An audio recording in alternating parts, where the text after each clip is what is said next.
toamna. Vântul bate neîncetat, puternic, rece, uscat.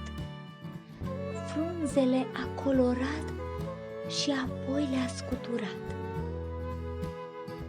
Și într-o zi de dimineață, pe un ram îndepărtat, o ultimă frunzuliță tare mult s-a mai mirat, căci atunci când se trezi, pe prietenele ei nu le-a mai putut găsi.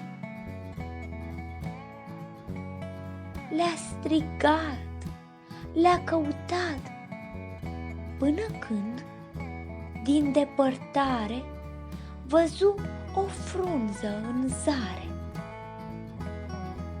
Roșcovanu, ce-i cu tine? Cum de zbori atât de bine? Dar de ce te miri tu, oare? Merg cu vântul la plimbare. Mai așteaptă puțin tel, vei zbura și tu cu el și vom colinda neîncetat peste câmpul colorat.